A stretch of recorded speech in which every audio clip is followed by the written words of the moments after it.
Hello, everyone, and welcome back to Cooking with Big Mark. Today, we present a strange combination for St. Patrick's Day. Yes, we're talking about a frittata, which is the Italian egg dish, which has got so many flexible uh, abilities to it that that's why I'm going to discuss it. With leftovers, a lot of people call it like a crushed quiche or a overcooked omelet. But really, what it is what it is. Omelets are usually done in a hot pan and you cook rather quickly with high heat. The frittata is cooked slowly at a low heat and of course baked in the oven, so time for the egg to go. The difference between that and the quiche is a lot more cream and or milk in a quiche than you would have in a frittata. The benefits of our is that, especially with leftovers, if you have any leftovers, it's a great way to use them up. It's a simple process. Basically, they're done start at the top of the stove in an 8 or 9 inch saute pan, and then finished off in the oven. So you want to preheat your oven to 350, and you just take for example, let's say we'll talk about doing one with spinach, tomato, bacon, and cheese. And what you do is take your bacon, and as we've talked before, and other things, you dice it up, saute it, render it out. When it gets crisp, take it out of the pan, put it off in a bowl to the side. Leave about a tablespoon of fat still in the pan, and you can add some onion shallot if you want at that time, or scallions, and then you can put your spinach in, wilt that down, and take that whole pile of stuff and put it in the bowl with the bacon. And now you've got your pan warm, ready to go. You take a bowl and for that size pan, if it's an 8 or 9 inch pan, I'd say about 6 to 8 eggs. And you put them in the bowl and you beat them. Don't overbeat them, just enough to get them together. Then you add in your bacon, spinach, cheese, the cherry tomatoes, little grape tomatoes would be better than cherry, that you haven't cooked, and whatever kind of cheese you're going to do. A little half teaspoon of onion powder or garlic powder or both would be advisable, and maybe a quarter cup of cream. Do you cut up the tomatoes at all? No, let them stay whole because they'll be heated through.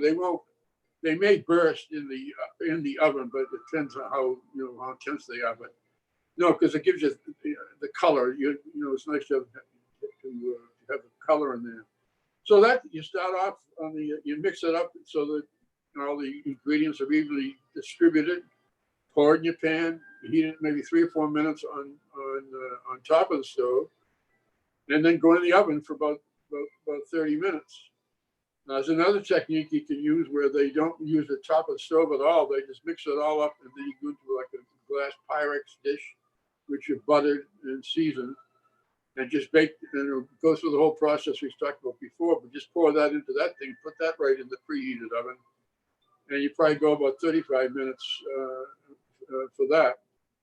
Another thing you can do is to make individual portions in muffin tins.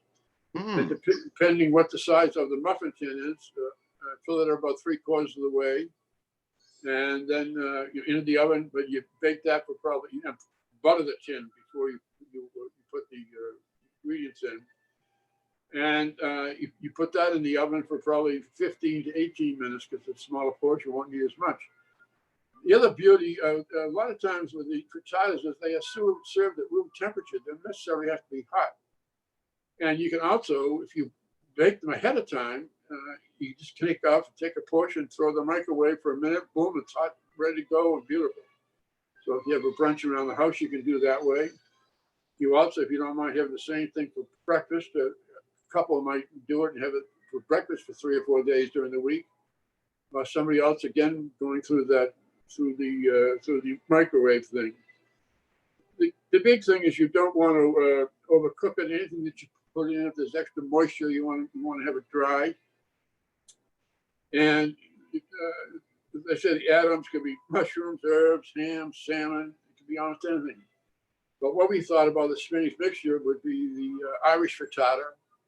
This time, if you have leftovers from anybody might have an Irish dinner, put that in, and that would be cabbage and potato from cold cannon, I just mixed together with the corned beef would make a wonderful combination and make a very, very tasty frittata. Potatoes, again, mentioned that Spanish one. It'd be like that famous Spanish tapas dish, but just adding in cabbage and or some corned beef. And if you get a little playful, if you bought any of your dye for the Easter eggs early, you might mix a little yellow and blue together and green and add that to your egg, and you have a green Irish frittata with corned beef and cabbage. Sounds kind of crazy, but might be a little fun. Could also be a talking point, although somebody might see the green and get green at the gills themselves before they even eat it. But that's life. So anyway, that's the fable about frittata and its flexibility. For those who aren't familiar, can you explain cold cannon? Your cold cannon is it's a combination of usually it's made from leftovers. I like to do it on the go. It's mashed potato, cabbage, not diced but shredded a little bit, pre-cooked, mixed together, and then scallions. I like to add a little scallion to it, or scallion as other people say, and just saute the scallions in the pan. Then just add your leftover mashed potato and cabbage together. And dice up what corned beef is left and add into it. It just makes it. The cold cannon is the cabbage, potato, and scallions. And it's just an easy way of doing, a lot of good Kerrygold butter, and makes a very tasty dish. With the corned beef added, you've just got a super St. Patty's Day hash. And your eggs. You get an Italian St. Patty's Day hash. Yep, the eggs hold it all together. All right, well, beverage-wise today, we are going to do a Belgian beer. Trying to think of something that would be a very nice frittata accompaniment. This is Tripel Karmeliet. This is based on a Carmelite nun's recipe from 1679, and it comprises barley, oats, and wheat in the original mash. You have to be careful with these. They're essentially just like champagne bottles because they're bottle conditioned, which means, as we learned previously, that there is some sugar left in the bottle at the time of the bottling to do a second fermentation. One thing that can happen when you're opening a bottle like this is it doesn't want to open, which is exactly what we are doing right now. So, whoa, there we go. All right. Did you hold the cork and turn the bottle up? Yeah, it just kind of eased out on its own. I didn't think that was going to happen. There's a ton of head on it. So we'll let that go down a little bit. And you can see the Carmelite nuns are hard at work here in their fields. Their recipe is still going strong. The name of it comes from the Dutch word for Karmeliet, and of course it's a Tripel style. So we're gonna give this a nice whiff. You always get this incredible, beautiful yeastiness, and it's about 8.4 ABV. So it's it's robust, it's full-bodied, but it's actually very delicate. Give it a little taste here. A little heavy on the suds.